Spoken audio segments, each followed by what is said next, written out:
Hey guys, it's Jeremy here of Metal Music Meltdown back with another video. What we have for today, guys, is the next installment of my ranking the albums of the big four of thrash.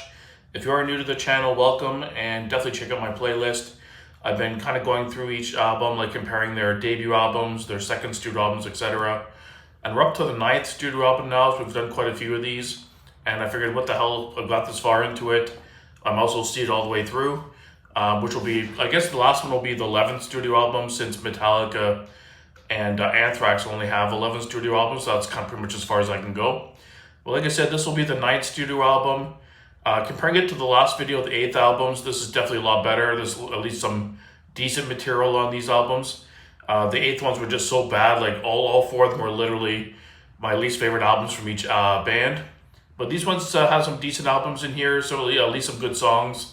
And the ranking wasn't too tough for me. I kind of based it on my listening habits and which albums I kind of listen to more than the others.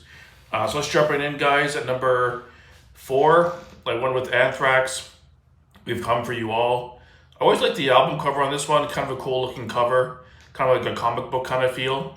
But overall, this is just an album I never really listened to. It's the last one that had John Bush on vocals, but I don't think it's their best album that had Bush on vocals, in my opinion. I think the first one he was on was the best. But overall, it's just an okay album. Like I said, I never listened to it. There's a couple okay songs on it, but after a certain point in Anthrax's career, I kind of fell off of them. Until actually the 10th and 11th album, their last two albums, I actually quite enjoyed. But before that, I kind of fell off this band. So they just ended up at number 4. At number 3, I went with Megadeth, The World Needs a Hero. Again, this is another album in Megadeth's discography that I never really go back to. Really gruesome and cool album cover. I always like the album cover on that one. But there's some decent songs on here. Motorcycle is good. Disconnect, the opening track, is good. The World Needs a Hero, the title track, is pretty good too. Burning Bridges is decent. There's some okay tracks on here. Like, it's got some decent material.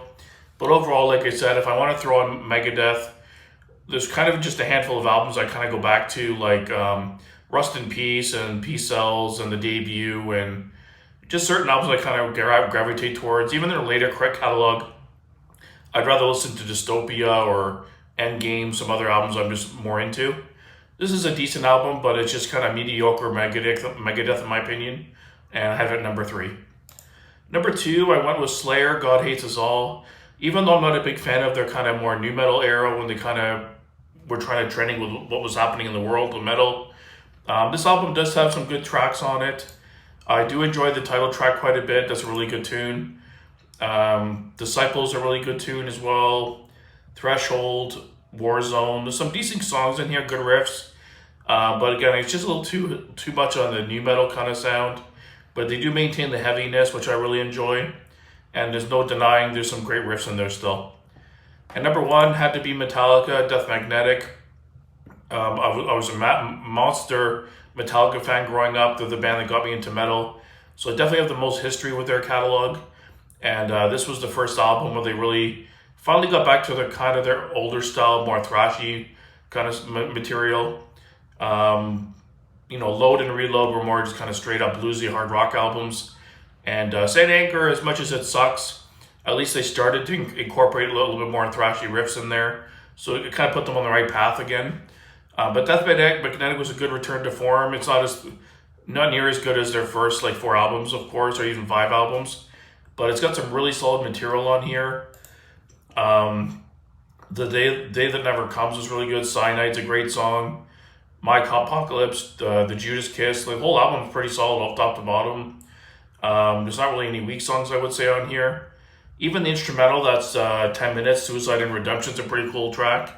So yeah, I've definitely enjoyed this song. It's one of their ones from the later period that I really enjoyed, and kind of got back into the band a little bit. Pretty cool album cover as well. It's got that, when you see the album, it's the digipack that has the front of it's indented, it's 3-dimensional. It's pretty cool. But yeah, this is the first album where Metallica kind of went back to being a little bit Metallica again. And easily out of these 4 was my favorite of the 4. So let me know down below, guys, how would you rank these albums for the 9th album of the big 4? I think most people might have Slayer at number 1. I know a lot of people like God Hates Us All. But let me know down below what your picks would be. And stay tuned for the 10th albums coming up probably in the next week or so. And until next time, guys, keep it metal.